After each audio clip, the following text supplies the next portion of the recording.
Hi viewers, welcome to my kitchen. Banu கைமணம். இன்றைக்கி நம்ம கிச்சனில் என்ன ஸ்பெஷல்னு பார்த்தீங்கன்னா ராகி இட்லி. அதுக்கு தொட்டுக்கிறதுக்கு ஒரு ரோசாப்பூ சட்னி அரைச்சிருக்கேன். அது என்னங்க ரோசாப்பூ சட்னின்னு கேட்குறீங்களா? நல்லா ஆரஞ்சு கலரில் பியூட்டிஃபுல்லாக இருக்கும். ஒரு ரெட்டும் ஆரஞ்சும் கலந்த சட்னி. வீடியோ ஸ்கிப் பண்ணாமல் ஃபுல்லாக பாருங்கள். ராகி இட்லிக்கு எப்படி மாவு அரைக்கிறது அப்படின்னு ஷேர் பண்ணியிருக்கேன். இப்போ தான் என்னோடய சேனலை ஃபஸ்ட் டைம் பார்க்குறீங்கன்னா பானு கைமணம் குக்கிங் சேனலுக்கு லைக் போடுங்க, வீடியோவை ஷேர் பண்ணி விடுங்க, மறக்காமல் சேனலுக்கு சப்ஸ்கிரைப் பண்ணிக்கோங்க. ராகி மட்டும் நீங்கள் ஓவர் நைட்டு ஊற போட்டுருங்க. இட்லி அரிசி நீங்கள் மார்னிங் அதில் சேர்த்தா போகிறோம். கண்டிப்பாக ராகி மட்டும் 10லேருந்து 12 மணி நேரம் ஊறணுங்க. அப்போ தான் ராகி கிரைண்டரில் நல்லா அரைப்படும். இப்போ 1 டம்ளர் ராகி அப்படின்னா 2 டம்ளர் இட்லி அரிசி நீங்கள் எந்த பாத்திரத்தில் வேணாலும் அளந்து எடுத்துக்கோங்க. 1க்கு 2 இட்லி அரிசி போட்டிருக்கேன்.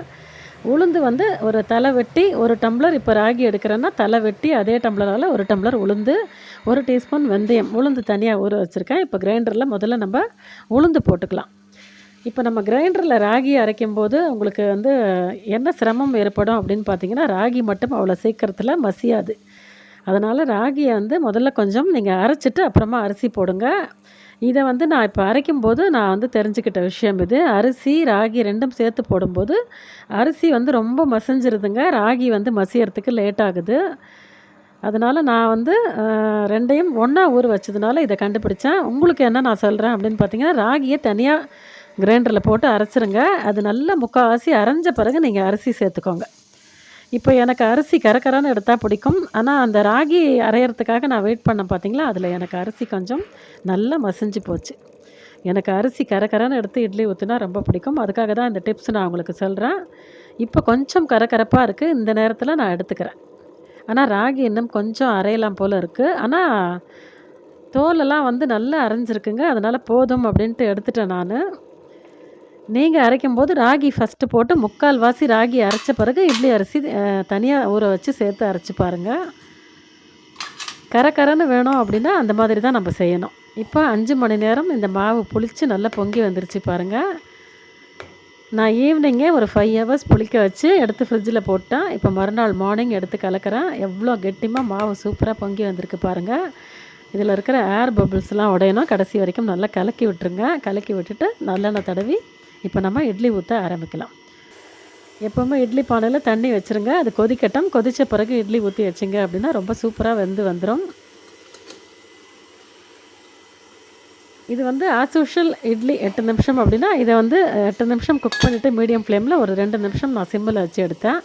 ஒரு 10 நிமிஷம் கிட்ட குக் பண்ணியிருக்கேன். ராகி இட்லி அப்படிங்கிறதுனால நல்லா சப்பியாக குண்டு குண்டாக வந்திருக்கு பாருங்கள். நல்லா சூப்பராக வந்திருக்கு எனக்கு. ஒரு ஃபோர்க்கோ இல்லை ஒரு குச்சியோ வச்சு நீங்கள் வெந்துருச்சா அப்படின்னு செக் பண்ணிக்கோங்க. எனக்கு சூப்பராக வந்துருச்சு. இப்போ நம்ம ரோசாப்பூ சட்னி எப்படி அரைக்கிறதுன்னு பார்க்கலாம்.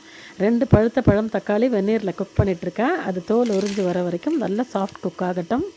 காரம் இருக்கிற வரமிளகாய், குண்டு மிளகாய் ஒரு 8 சேர்த்துருக்கேன். ஒரு அரை மூடி தேங்காய் சேர்த்துருக்கேன். சின்ன முடியால் அரை மூடி தேங்காய். இப்போ தக்காளியில் தோலை உரித்து எடுக்கிற அளவுக்கு நல்லா சாஃப்டாக குக் பண்ணிக்கோங்க. அதில் இருக்கிற தோலை உரித்து தனியாக எடுத்து வச்சுக்கோங்க. இப்போ எந்த கப்பில் நம்ம தேங்காய் போட்டோமோ அதே கப்புலேயே 3/4 கப்பு பொட்டுக்கடலை சேர்த்துக்கிறேன். இப்போது இதுக்கு தேவையான கல் உப்பு நம்ம சேர்க்கலாம். உப்பு சேர்த்து முதல்ல இந்த தேங்காய், பொட்டுக்கடலை, மிளகாய் வத்தலை நல்லா கொரன்னு பொடி பண்ணிக்கலாம்.